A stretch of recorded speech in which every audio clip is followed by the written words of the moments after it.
Trickster. Trickster is a very, very good mode. I've seen some of the top level Devil May Cry 4 players use this mode as an anchor. Trickster basically is a quote best of the things that Dante could do in as Trickster in Devil May Cry 3. He can't wall run. I'm sorry.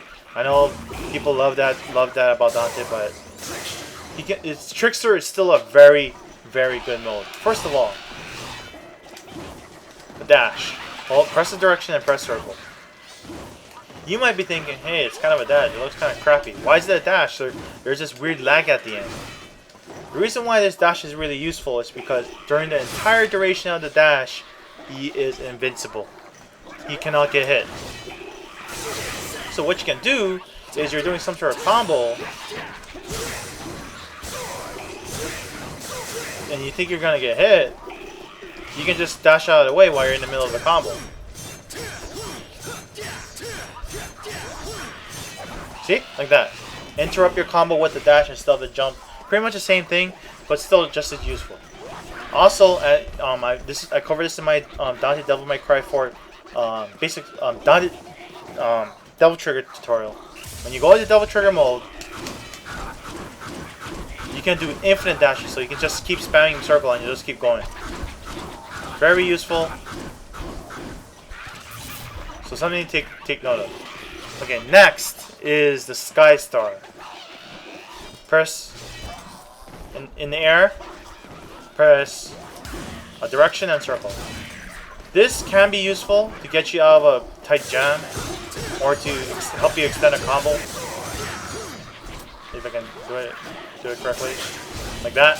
You can use that to basically it's basically an air version of the ground dash, and because you jump before you start, you can make this doing the Sky Star. Doing a jump Sky Star is actually pretty useful because not only do you have the invincibility frames from the jump, you also get the invincibility frames from the Sky Star. And again, if you watch my Devil May Cry for Dante Devil Trigger tutorial, you'll know that in the air you can do 2 Sky Stars if you're DT. Next move, Mustang. This is kind of a filler move. Press circle to dash, hold circle, and then you just jump off the guy. Like that. The only reason why you see me use this move is because you'll notice that not only does it gain style bar, and it's relatively safe, it gains you maybe about 1/4 Devil Trigger meter. Free! And what's even better about this move is that there's no lag. You gain DT bar and you gain style bar even if you spam the move into itself. So, let me give myself some bar. Like this. And then I do it again. I do it again. Do it again. And do it again. See? I keep gaining bar. So basically you can use this at any time, whenever you feel like it. So, what I usually do, for some combos, I just go, and then something like that. And the main reason why I do that Mustang is to just gain bar. There's probably other things you can do to make it even fancier, but that's my main use of Mustang, to get myself into the Trickster dash, and also to gain myself a little bit of bar, DT and stomp. Next move is the flipper. I'm not sure if I'm gonna be able to do it here. Oh, okay. Basically, this is an air tech. Air tech means you kind of, it's an air roll, recovery roll sort of deal. So in the air, sometimes you're doing stuff, and then something hits you, and then you get knocked out of the air like that. To recover more gracefully, if you're in Trickster mode, you can hit circle during the blowback frames of the attack to recover a little bit more gracefully. Yeah. I'm gonna have to also take a look, and you also gain a little bit of bar when you do this. It's really hard to do it against these guys. See? You saw that little somersault that I did?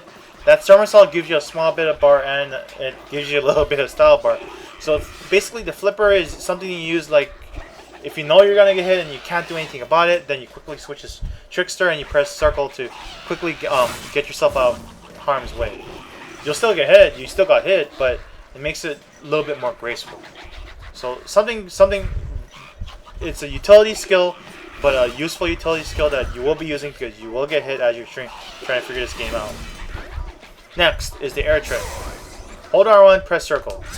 Basically what this does, it teleports you towards an enemy. The teleport distance is limited, but what makes this air trick really good is because there's a rule where you're allowed one air trick on the ground and you're allowed another one in the air. So you get to that monster all the way over there. Let me smack him over there. I can use the ground air trick and the air trick to get closer. And if I'm not close enough, I can use the air sky star. That's what makes Trickster so useful because you can basically hold R1, press forward, and mash triangle to get to the guy.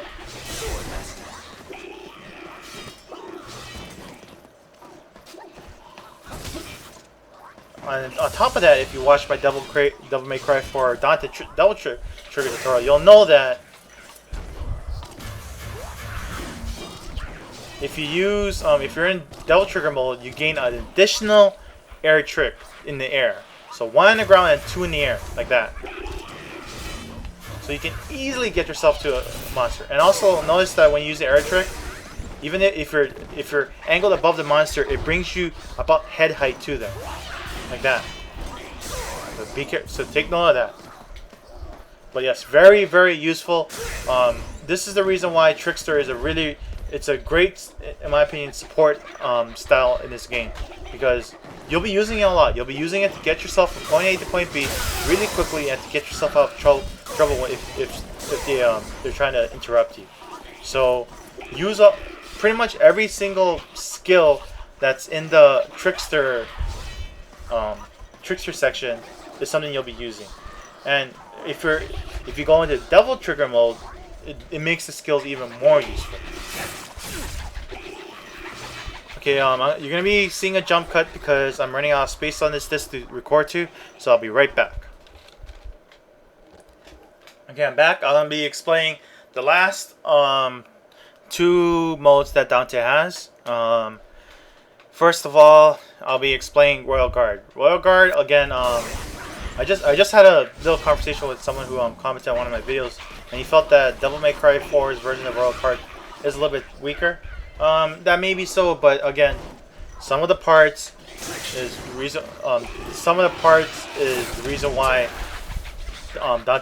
Dante is so good in this game, because he can access Royal Guard whenever he wants. So, anyway, I'll be explaining the moves. Block. It is what it looks like. It's a fighting game style block where you block attacks. You can keep this block up all day. Only problem is when you do this, you take damage. See? Take a little bit of damage. On top of that, some monsters have moves that guard break you. In other words, it automatically breaks your block, and you'll take less damage, but you'll be in the state where Dante is gonna be reeling back, and that's gonna leave you open for a hit. So generally, in most cases, you're not gonna be doing regular blocks because this is very impractical. Just staying there and just taking a hit. Usually, a block will come out if you try to do a roll block and you fuck up, but I'm gonna be explaining that later. Air block. So basically, you'll be able to block attacks in the air like that. Same mechanics, same everything. Kind of useful. Usually, it's gonna come out if you screw up a royal block. Okay, a royal block is what some people. It's kind of like a parry from Street Fighter 3. From the Street Fighter 3 series, or kind of like a just guard, just defense from the Mark of the Wolf series. Oh,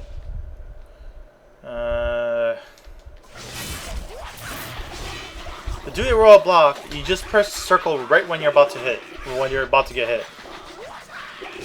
Oh, you just said that doesn't done. Ah! I can't do it here. Stop. Like that. You do it right at the moment that the attack's about to hit. Of course, this is monster specific. Every monster has a different timing, and this is the part where you're going to be figuring things out. Like that. And what makes doing royal blocks so useful in this game is that you gain 1 bar from doing a royal block. Ah.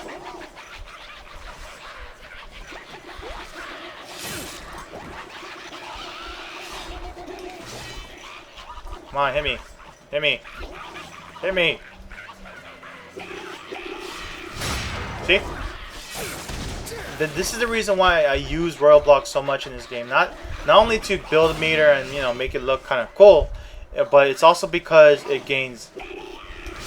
Well, I mean, not only to do that to make to show off and stuff like that, but it also makes it look. It also builds double trigger meter. All of a sudden, I can't royal block against these guys.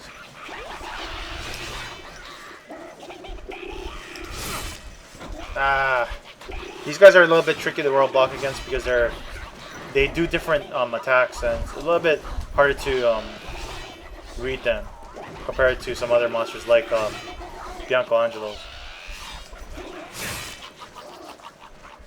But anyway,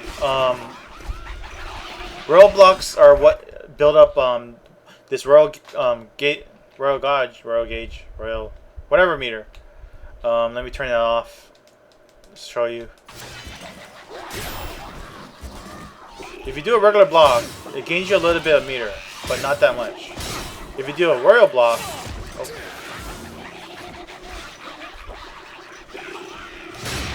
it gains you a lot more meter, and also, so it gains you quite a bit of royal guard meter. It's that royal guard meter is that meter right below the R on your interface on the upper left. And it gains you a lot of it gains you 1 bar of DT or one orb, and it gains you a little bit of style meter. So it's a win-win-win for you if you can get the royal block timing down. Okay, but he also has an air version of the royal guard, and you'll see me doing this a lot more. There's a reason why. Lots of people. Basically, it's your way to cheat the system and to make you think you did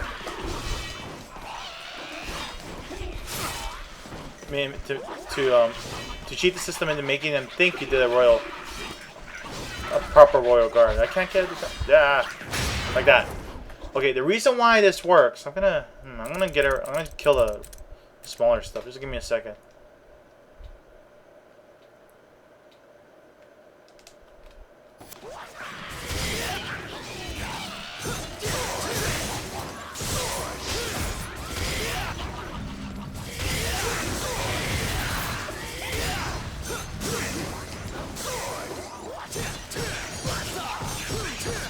Okay. Anyway, the reason why this works is because of the invincibility frames of the jump. Basically what you're doing is you're going air and then immediately for a guard like this. And basically what happens is you get a royal block, air royal block if you guard at the right time, right? Like when you have when you have an attack right in your face. Okay, what happens when you jump before you do the block is that you start with your invincibility frames from your jump. This is something I taught you in the System Basics video a long time ago. Okay, now when you royal guard, anytime if you do an attack immediately after you jump, you forfeit any invincibility frames that you get from a jump. Okay, now the thing is, Royal Guard is set so that you gain you get the royal block when the attack is when you properly time an attack when it's right about to hit you. So what happens is when you jump and then you do the Royal Guard, you cancel out the invincibility frames of the attack that's on you, and then you immediately go into the active frames of the Royal Guard. So the game ends up interpreting, thinking that you actually correctly guarded because the attack is already on you when you press circle. So that's the reason why it's actually harder to Royal Guard stuff on the ground. But if you do it if you jump, wait, let me see if I meet them. These guys are invincible. But if you jump into it, it's so much easier because of the fact that the jump basically lets you flub the timing of the Royal Guard. That's the reason why if you watch my videos, you see me using the Royal Guard a lot by jumping, and you'll see a lot of experts use this, and that's because of what I just explained.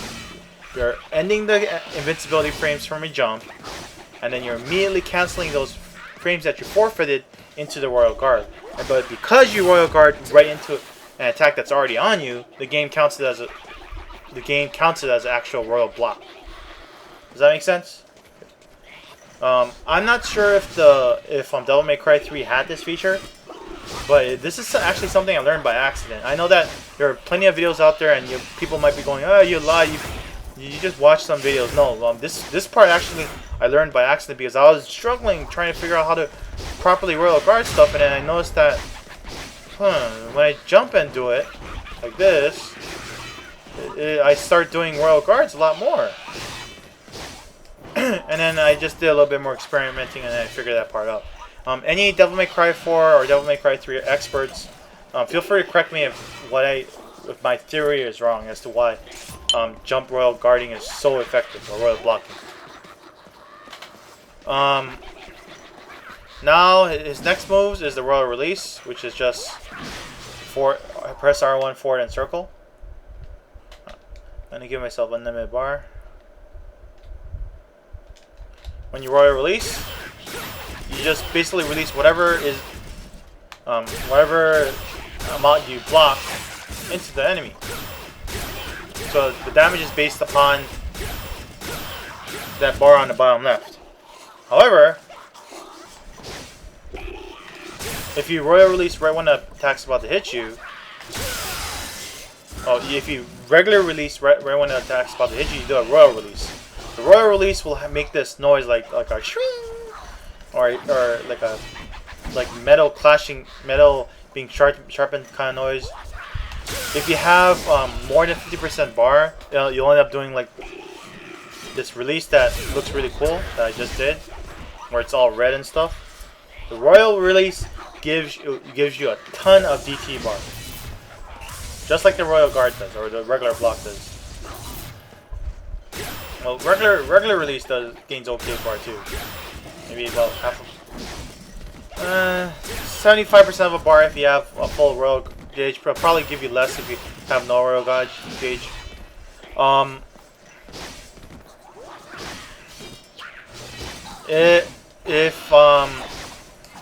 Well, basically the Royal Release,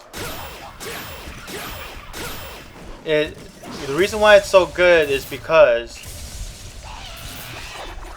if you do it right, you gain a shitload of bar and a shitload of style meter.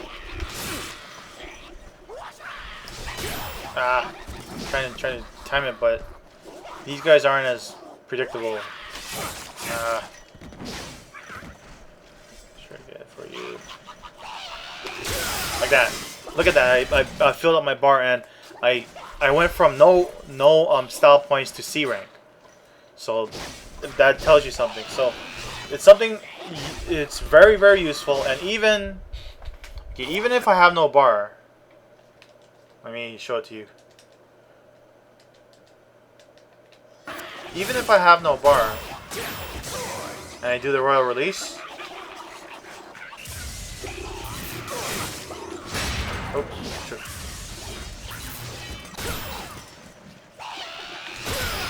Look at that.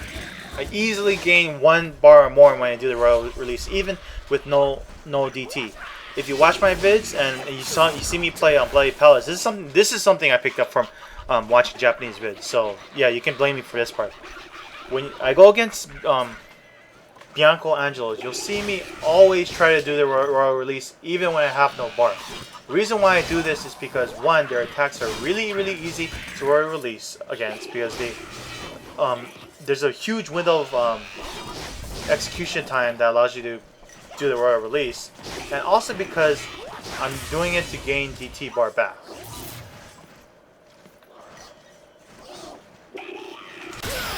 Like that, see? Easily gains shitload of bar back, and if you have a bunch of monsters around you, you end up hitting all of them for the same amount of damage, and it's even better when you have a full DT cage. And also, obviously, there's an air version of the royal release. By the way, if you're wondering how to do the royal release, you just hold R1, press forward, and circle at the right time. Regular release, you hold R1, press forward, and circle at any time. Whereas royal release, you gotta do it at the right time. And also, just like the Air Royal Guard or Air Royal Block, he has an Air Royal Release. And you can flip the time. Basically, you can flip the royal release timing by just jumping and doing the royal release instead. You just get to work like that. You're using the jump. You're using the invincibility frames of the jump to make yourself jump into an attack. So as soon as you do the royal release, the attack's right in your face, and the royal release comes out. Okay.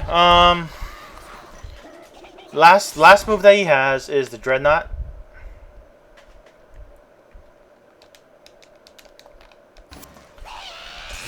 I personally never use this move. I've only used it once in that secret mission tutorial that I showed you guys. Oh, excuse me. Basically, after a long startup, which you can cancel out the startup of this thing. See? But after a long startup, you surround yourself with this really funky ass looking armor. In this mode, you cannot jump. I mean, you cannot run, and you move at a very slow pace. But you're invincible to attacks.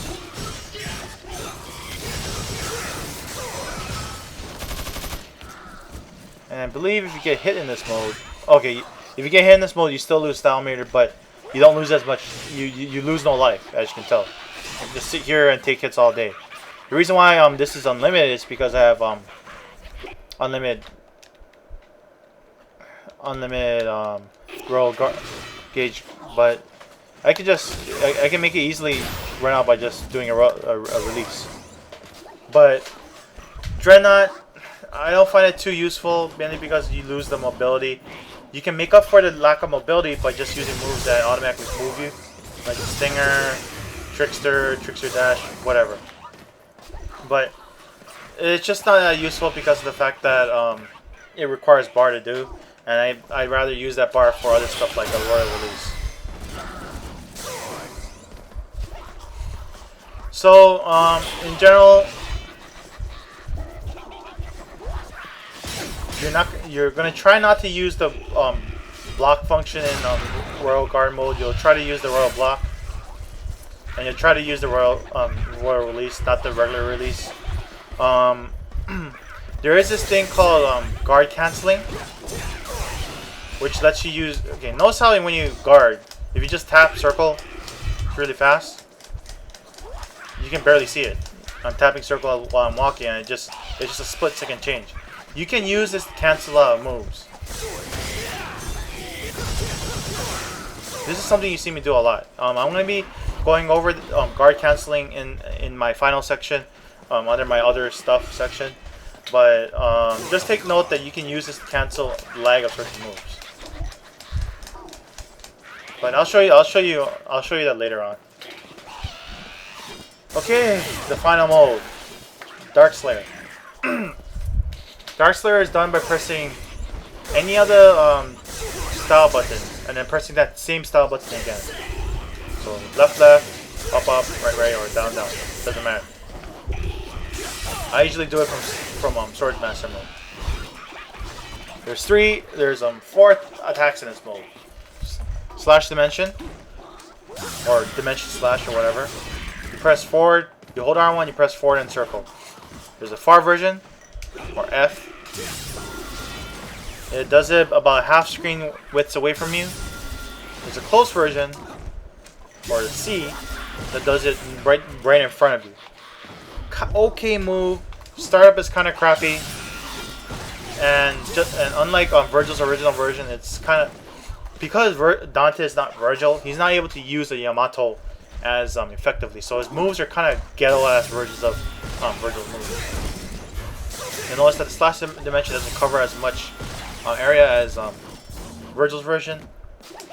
Executes a little bit slower, but overall it's an okay crowd control move. Does a soft knockdown or knockback. Something kind of useful to use.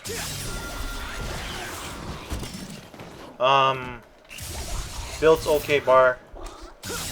I tend to say that a lot. Of course, obviously, it's more effective if more monsters are hit by it. So R1 forward and circle is the far version. Back and circle is the close version. It's really nondescript.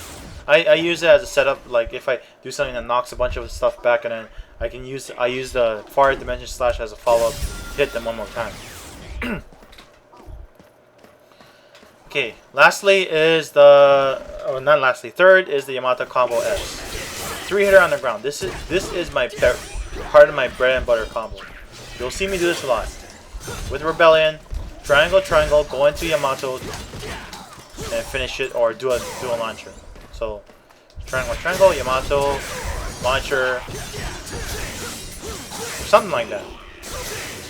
Very useful combo. First 2 hits, he uses the hilt of the sword to hit you, I think. Oh, the sword carrier. I forgot that. I don't know what that word. I don't know what that's called. The thing that carries a sword. It's what I usually use to make my combos longer. The reason why I do use this is because just like the Rebellion, it swings really fast, and just like the Rebellion, easy to cancel out. Except for the last hit.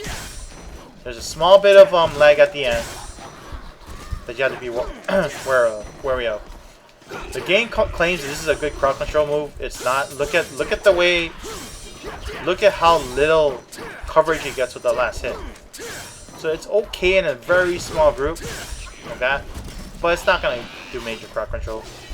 But yeah, generally I use this move a lot. It is fast. It executes quickly. It transitions off of the Rebellion so easily. See? So yeah, for me, I use it as my main move, one of my main moves. And after that, you'll see why Yamato is used a lot, and that's because of aerial raid, which is press jump, press circle. So you're thinking, okay, this looks kind of okay. That's not that bad.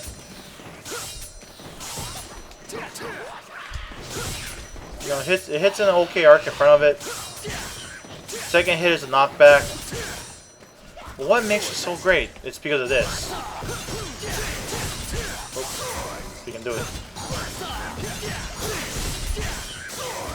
Can't do it on these guys. That. The jump cancel. Basically, it's a lot easier to do it with, in my opinion, with Yamato than it is with Rebellion, because the way it executes in this perfect manner that allows you to keep doing it. Whereas the Rebellion, that first hit comes out so quickly that it's kind of hard to keep it going. But again, jump cancel is something that I'll be teaching you in the final section of this tutorial. But yeah, the aerial rave is a pretty good combo. The second hit hits in a 180 arc in front of him. Pretty good crowd control, and it can be used, and it combos perfectly with the Rebellion. That is like a basic, that is one of your bread and butters right there. Learn that, get used to it, and then once you get used to it, you'll be able to do stuff like that. Because of how well the two hits combo into each other.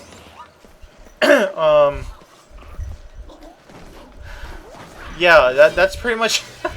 I'm out of breath. I've been talking for almost 2 hours. Or maybe an hour and a half. But you probably. I'm not sure what I'm gonna do with this video. I need to see how long I've actually recorded. I think I talked for 2 hours. I might end up having to split this into 2 again. But yeah, Dark Slayer mode, in my opinion, because of its ground combo and its air combo, something to add to everyone's moveset. Very useful, pretty fast.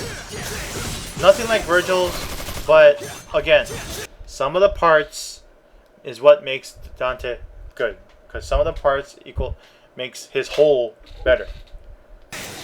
Because again, all these moves, while they may be a little bit toned down from their Devil May Cry 3 counterparts, the reason why they're good is because you can use them at any time, and you can freely switch between them. And I'm gonna get into quick style changing and all that kind of stuff in my third video. My third video is kind of be like a semi-advanced tactics video, but it's not meant to replace the video that Chaser the Wolf created. I'm gonna PM him and get him to send me a video response so I can add that to every single one of my Dante videos. But yeah, Dark Slayer mode, use it. There's no reason not to. You're only hurting yourself not using it.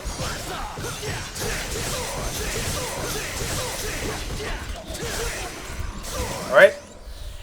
Okay, so again, thank you very much for bearing with me here. I hope you learned something useful for Devil May Cry 4. I hope that this helps make you become a better player. This is a very good game. The single player parts are lacking. I know that a lot of people hate Nero. They hate the backtracking, but if you're willing to just stick to the game, play as Dante, ignore Nero, just get into the meat of the game, get into the core gameplay. You'll find that Devil May Cry 4 can, in my opinion, maybe it might not be better than Devil May Cry 3, but I'd say it's pretty decent. It's probably a bit of a step below Devil May Cry 3, but nowhere near as bad as Devil May Cry 2. Again, if you have any questions, feel free to PM me. Feel free to leave a comment. I'm going to leave a link for the debug mode in the description. Again, I may have to make some cut-ins that for the video. So I'm gonna be this is gonna sound kind of weird because you're gonna be listening to this last part, and this is what I'm gonna be saying. I'm not sure if I'm gonna cut it up, but you'll probably, if I do cut it up, I'll leave a little message for you guys to let you know that I did cut it up. But anyway, please rate, comment, and subscribe, and I will see you next time. And next time I'm going to be showing you how to use some of the more advanced stuff, or some of the semi-advanced stuff for Dante. Alright? Thank you very much. Goodbye. Hi everyone. Sorry for the jump cut. Looks like I will be splitting this section up into 2 parts again. Looks like I said, Dante is a very complex character and he has a lot of stuff to cover. So to make it more easier for you guys, I'm going to split this up into 2 parts. First part is what you've just viewed. Thank you very much for viewing. Please rate, comment, and subscribe, of course. And the second part is something I'll be uploading within the next day or two. So it's going to be covering the Trickster, Royal Guard, and Dark Slayer mode. And anyway, as always, feel free to PM me if you have any questions regarding the game. Make sure that those questions have already been answered in my tutorials or in my other videos. And if you have any comments to leave, feel free to do so. I'm more than willing to help fellow Devil May Cry 4 player out. Alright? I'll catch you later. Goodbye.